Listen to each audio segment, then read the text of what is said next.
I am here with my audiobook producer, Margaret Glaccum. She has done all of my Light series books and my Awakening series books. And she just finished Awakening. And then I am working on Gifted, which is the sequel to Awakening. And so she will get that very soon.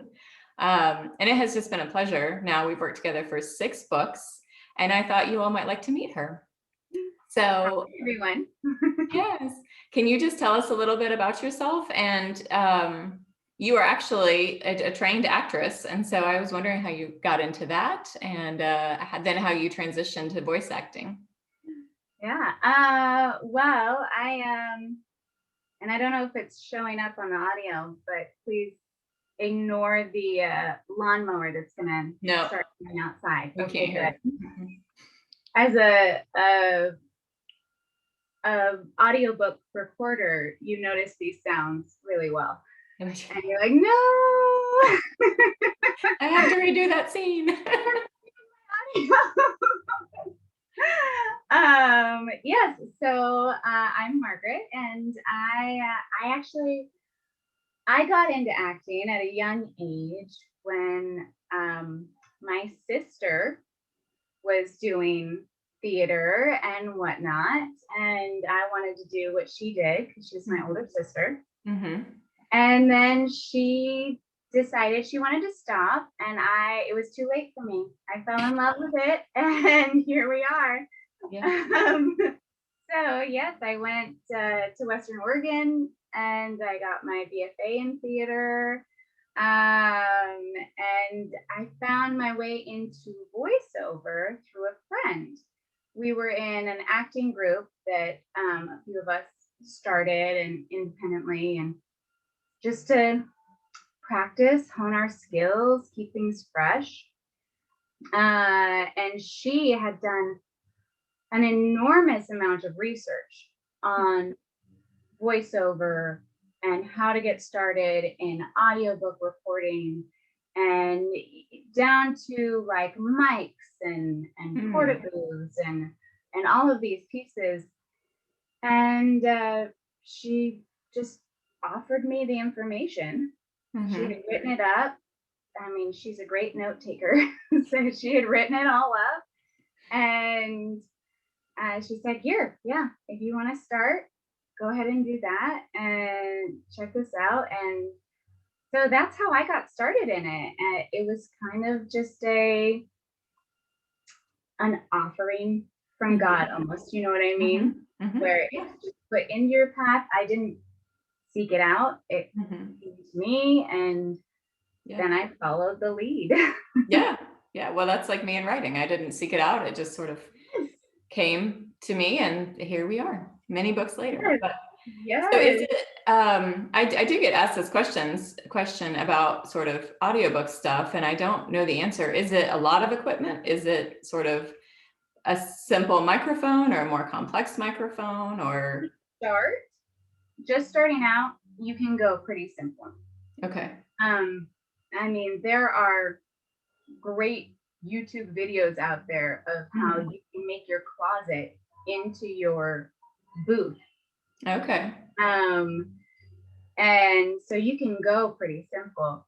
And then as you progress and you become more knowledgeable in the editing process, if you're doing that yourself, and the sound recording and whatnot, then you get into more in-depth equipment.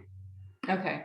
And so you can start by getting your laptop, get a good mic, get a pop screen, find a space where you're not going to hear the lawnmower. Right. Or the baby crying or whatever. Or the baby crying, yes. And you can start playing around. That's awesome. Yeah. So it is. And I mean, I feel like it's a little bit in that way, like writing, because I wrote the Light on an iPad. So, I just had an iPad. I didn't even have, I think I had an old laptop at that point. But by the time it turned on, I would have had to do something else. I wouldn't have had time to write. So I just wrote it on an old iPad with a keyboard, or a newer iPad with a keyboard. And that was the whole book. It wasn't until I got to the editing point that I was like, oh, I need to turn on the laptop so I can use Word to Yes, actually yes, do edit with my editor, you know. But yeah. so you can. I mean, I think if you're passionate about something or you are driven towards something, you can make it work on the smallest amount of time and smallest amount of budget, and you can Mhm. just kind of make it work. I So, think you can, yeah. It's that you have to have that perseverance, I mhm, think, and mhm. and just the understanding of what can I get done in 5 minutes, Yeah, yeah. you know, versus how do I complete a whole Mhm, chapter of writing, right? You mhm, know, mhm, what can I do in this amount of time? mhm. Yeah, that's what, yeah, I think you're, Yeah. yes, she Yeah. is right, ladies and gentlemen. She's right. So, okay, so we started together on the light, and I was wondering if you had, like, what were your thoughts when you first read this book? You didn't really know me. I actually knew your mom, kind of, sort of. She had read my book and reached out to me, and so I'd had some conversations, some email conversations with her, and then had a in on phone conversation with you. But I wonder, I mean, you didn't know me, you didn't know my work. What did you think of The Light when you first read it? My first thought, well, before I had even read it, I mean, I was just so excited and honored that you would give me this responsibility to bring these characters' voices out, because it really is for an artist. It's such a treasure to Mhm, know the the writer and and to know that these are important words to you. These are important people to you. mhm, And how can I um, bring them out and bring them to life? And and for you to trust me with that, having we hadn't met, and mhm, and it was just incredible. And then upon reading it, I I loved the adventure of it, mhm, um, and how much heart went into it as mhm, well. Because it is so, it's not purely adventure. It's not mhm. purely, I don't know if dystopian is the right word. Is Sure, that yeah. right? Yes. Mhm, Okay. So it's not purely dystopian. It has so much hope, and so, I mean, really, that's the hope of it, mhm, and how this family comes together and bringing others into their home, and mhm. accepting them for who they are too, Yeah, which is beautiful, yeah. and what we should all strive for. Right, right. Do you have a favorite character, either from that book or by the end of the Light series? There were a lot of characters. There were a I lot of do. characters. My favorite character was Blaze, I think. Yeah, I love Blaze. Yeah. I love Blaze, and I love how strong and independent Blaze is, Mhm, and yet so gentle, so mhm, soft. mhm. Uh, Yeah, and that's so true.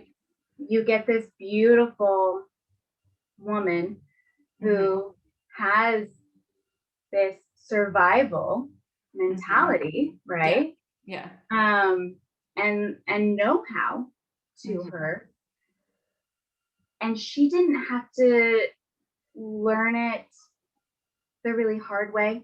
Right, like Um, East. Yeah. yeah, Mhm, like East did. mhm, She just, this is part of who she is.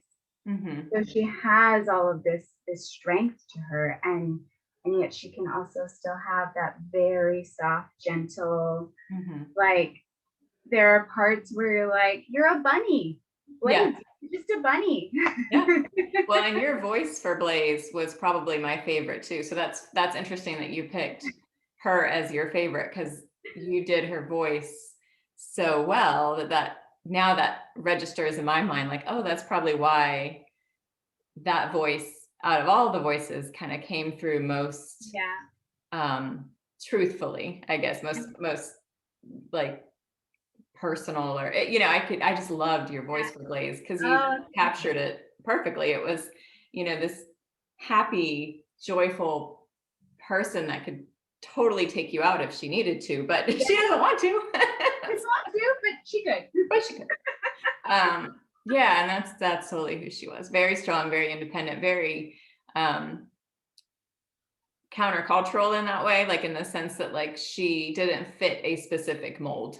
She wasn't this girl or this girl or this girl. She was just who she was, Yes, she just is who she is. And that it's, worked into her DNA that this is who she is, Yeah. And I just loved her. And there are some characters that you, as a voiceover artist, might struggle with more. And you just can't quite hear their voice. You can't quite pinpoint it, and you need to do more work on it. And Blaze was one for me that, like, I heard her voice just right out. I was like, oh, yes. Yeah. And so I was so happy when you liked it and we're like, yep, let's go with that. And because I was like, oh, good. I got it right. In my head. Well, and that's true, because actually I get asked a lot, like, do I hear the voices in my head? And I don't. I do to some extent, but I think other authors, because I get asked this question so much, I think other authors must hear them more than I hear them. So I see them. I see the whole scene play out. And I see their actions and their movements and their kind of facial expressions. And I struggle sometimes to get it accurately put down on the paper, and I hear their words, but I don't necessarily hear it in like a different dialect or a different pitch or a different, whatever.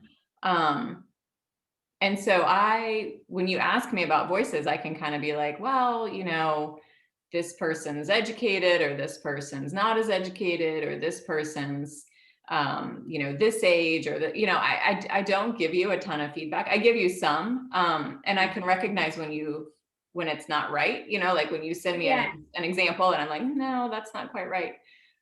But I don't know how you actually create the voices, because I can't do that. Like I expect you to do that. Thankfully you do. Right. And then I listen and I'm like, yes, that fits that character, or no, that doesn't fit that character. But how do you do that? How do you create the character's voice? Well, first off, I read the book through at least once, obviously, but often a second read through, so that I can get an idea, and I take notes along the way.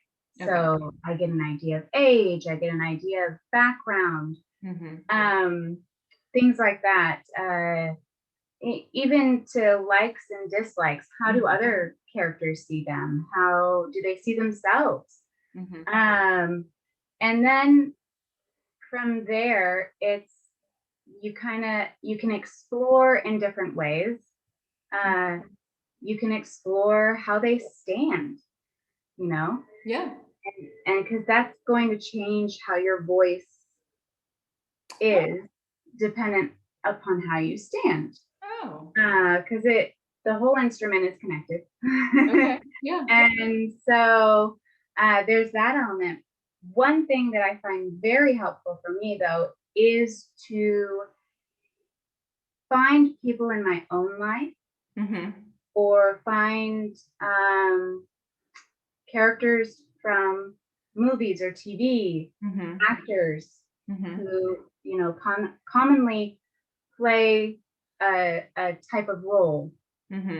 Find them for each character, and then you can kind of play off of that. You're not trying to do their voice, but you're trying to bring some of those qualities into this character's voice.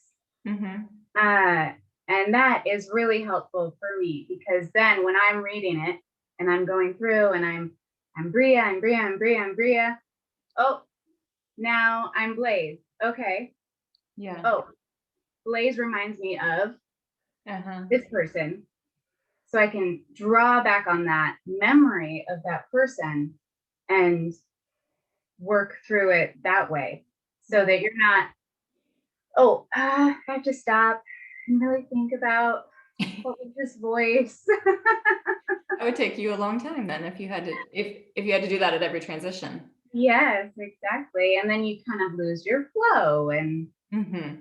because there's a flow to the reading too. Oh yeah. You don't want Definitely. to jar your audience with, oh, it's a new character talking. Yeah. So, Yeah.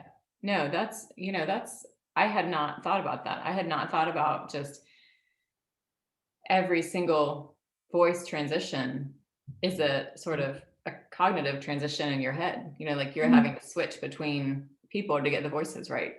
yeah. That's really hard. I mean, It really, can be. It can be. yeah. Yeah. Yeah. And of course I always keep files, voice Okay. files on each Yes. character.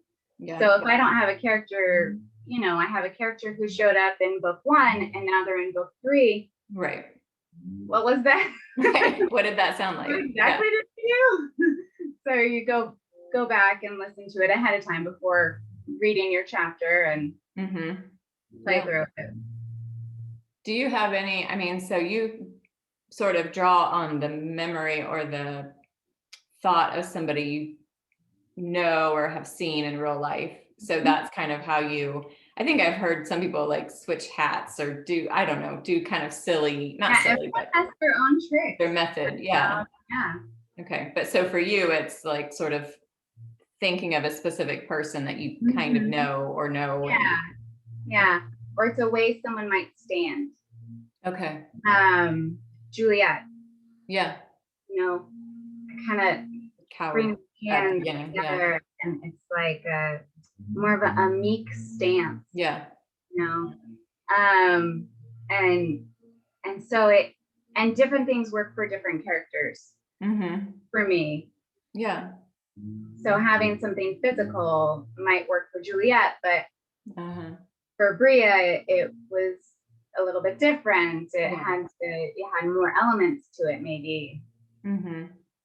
Yeah, she had a lot. Well, we got to know her a lot better, I guess, because she was the narrator, obviously. But yeah, very nice. Okay, well, thank you for that, because I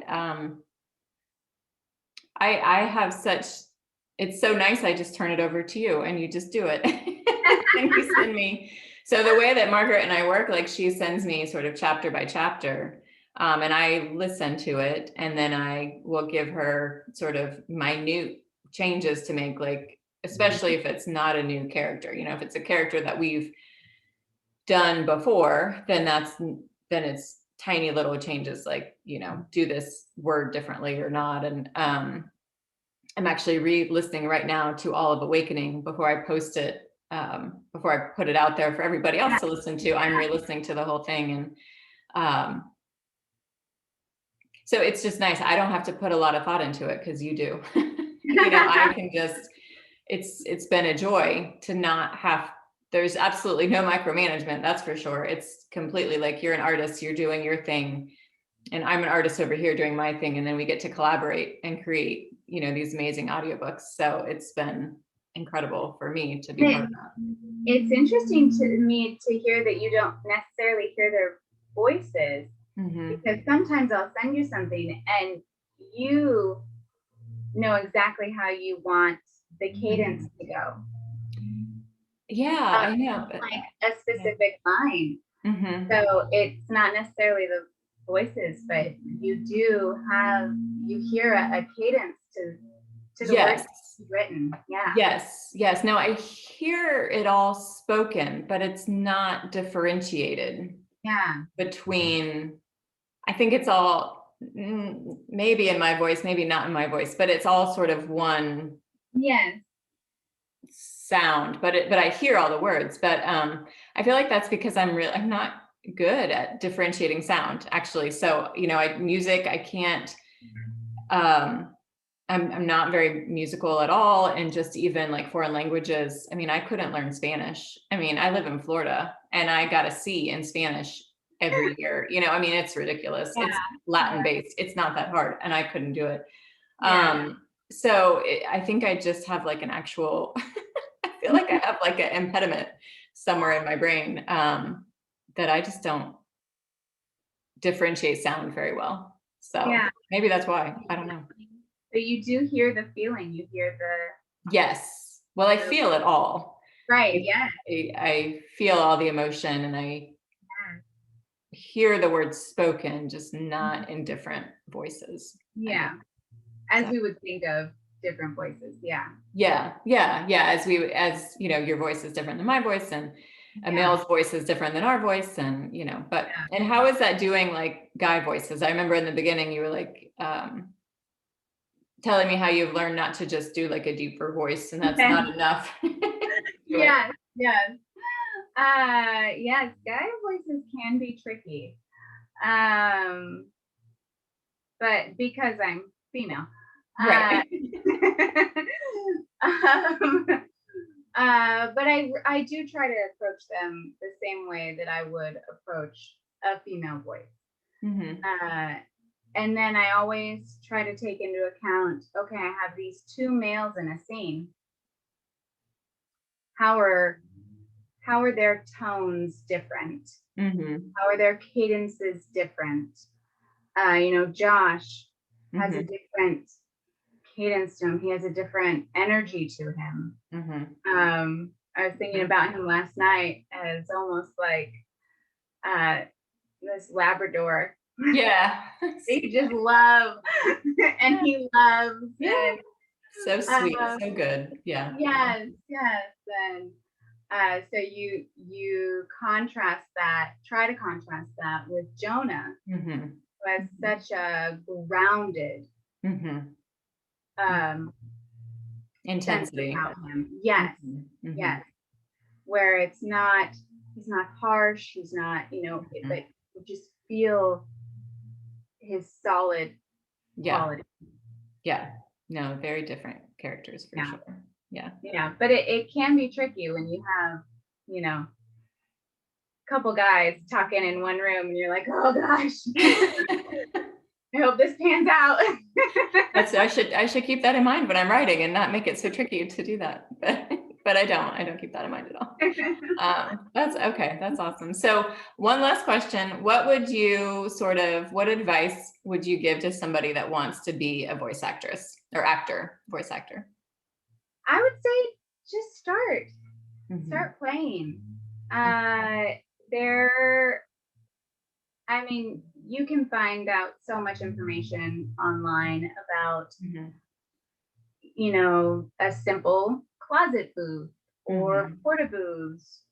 What kind of mic Hmm. could be good just for a starter mic? Hmm. Play with voices. Get a book out and just start reading out loud. Uh, Okay. I mean, that is good practice Yeah.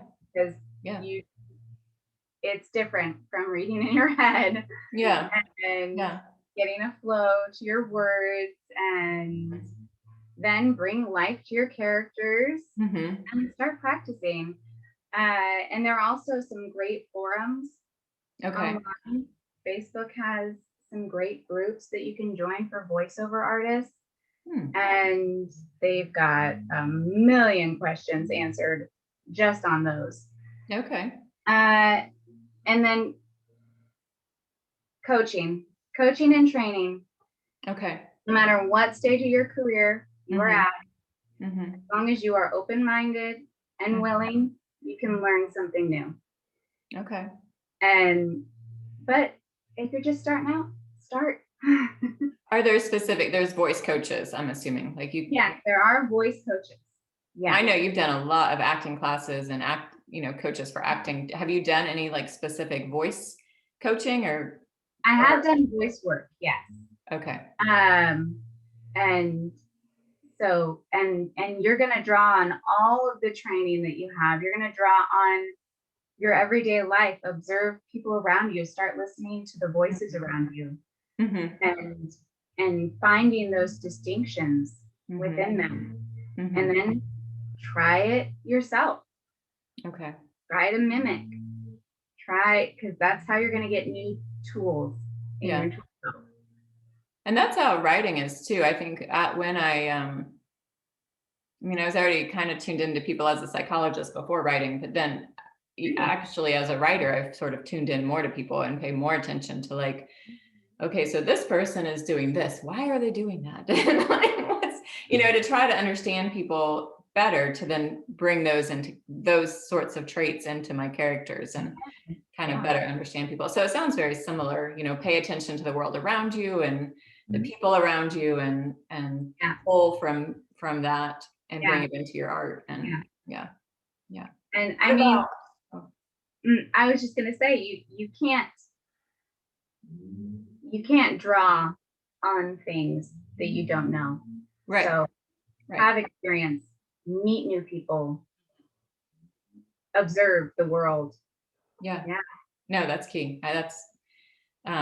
I've known people that have given advice for writers that's like, just stay in your house and write and never leave, and don't date and don't have kids and don't, and I'm like, I can't imagine worse advice. Yeah. Because it's like, who are you going to write about? You don't know anybody. Like, what's that it's going to be one person, one character. And anyway, and you're not going to be happy as a person. Oh man. Yes. What about finding, so, okay, I'm a voice actress. I want to do this. How do I find somebody to work for? Like, how did you go to like ACX, or how did you first get started? I mean, I found you in sort of a random way. Right, I know. But blessed. yes. I started on ACX, and ACX is a great place to start. Because you can start on ACX, you can do royalty share, and you can kind of hone your skills a little more. And then you can branch out from there. There's Find a Way Voices. There's 123 Voice 123. There's different sites you can go to where people looking for voice actors will put up auditions, and then you submit yourself. And it's the same way on ACX. You submit yourself for whatever audiobook you might be interested in. So, okay, so you would recommend that. It's worked okay. I know at some point along the line, you and I never did like a royalty share, but at some point along the line, I know you said, okay, I don't do that anymore. Actually, I think when we first started, you said, I am not doing that anymore. Yeah. Which was good. I didn't want to do that either. Yeah, it worked out great. Yes.